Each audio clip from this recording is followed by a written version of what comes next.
Kolkata junior doctor హత్య కేసును నిరసిస్తూ బహుజన లెఫ్ట్ మహిళా సంఘం ఆధ్వర్యంలో నిజామాబాద్ లో నిరసన ర్యాలీ నిర్వహించారు. ఘటన జరిగి ఇన్ని రోజులు అవుతున్నా నిందితులను ప్రభుత్వం ఇంకా శిక్షించకపోవడం దుర్మార్గమన్నారు. ఈ సందర్భంగా లెఫ్ట్ మహిళా సంఘం రాష్ట్ర కన్వీనర్ సబ్బని లత మాట్లాడుతూ దోషులను కఠినంగా శిక్షించాలని డిమాండ్ చేశారు. లేని ఎడల మహిళా లోకం ప్రభుత్వానికి తగిన బుద్ధి చెప్తారని హెచ్చరించారు. దుర్మార్గమైనటువంటి అత్యాచారం చేసి అమ్మాయిని బలి చేసినటువంటి పరిస్థితి ఈరోజు పశ్చిమ బెంగాల్ రాష్ట్రంలో కనబడ్డది. ఈ సంఘటనకు బాధ్యతులైనటువంటి వాళ్ళందరినీ కూడా వెంటనే అక్కడ ఉన్నటువంటి ప్రభుత్వం కానీ అట్లాగే కేంద్ర ప్రభుత్వం కానీ వెంటనే చర్యలు చేపట్టాలి.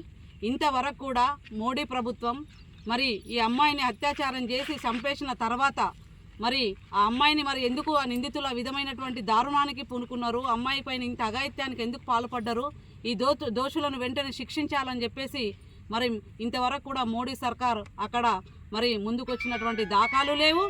ఎందుకంటే ఈరోజు అమ్మాయిలపైన జరుగుతున్నటువంటి అత్యాచారాలను హత్యలను వెంటనే అరిగట్టాలని చెప్పేసి అక్కడ మహిళా లోకం అంతా కూడా చెప్తా ఉన్నప్పటికీ ఇంతవరకు పట్టించుకున్నటువంటి పరిస్థితి లేదు.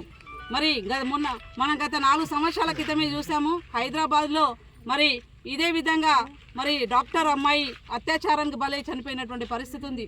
ఇవాళ పశ్చిమ బెంగాల్లో కూడా ఒక డాక్టర్ వృత్తిలో ఉన్నటువంటి అమ్మాయిని కూడా దుర్మార్గులు దుండగులు మృగాలు ఈరోజు వేటాడి అమ్మాయిని హతమార్చినటువంటి సంఘటన ఈరోజు పశ్చిమ బెంగాల్లో తీవ్రమైనటువంటి వాళ్ళ కుటుంబానికి ఈరోజు ఘోషను మిగిలించినటువంటి పరిస్థితి ఎదురైంది. దీనిపైన వెంటనే కేంద్ర ప్రభుత్వం దిగొచ్చి ఆ నిందితులను అరెస్టు చేయాలి. ఆ కుటుంబానికి ఖచ్చితంగా ఆదుకునే విధంగా కేంద్ర ప్రభుత్వం ముందుకుండాలి. దోషులను వెంటనే కఠినంగా శిక్షించి రేపు ఇంకొక మహిళలకు ఇటువంటి రాకుండా జరగకుండా కఠినమైనటువంటి చర్యలను చేపట్టాలని చెప్పేసి కేంద్ర రాష్ట్ర ప్రభుత్వాలకు బహుజన లెఫ్ట్ మహిళా సంఘంగా మేము డిమాండ్ చేస్తూ ఉన్నాము.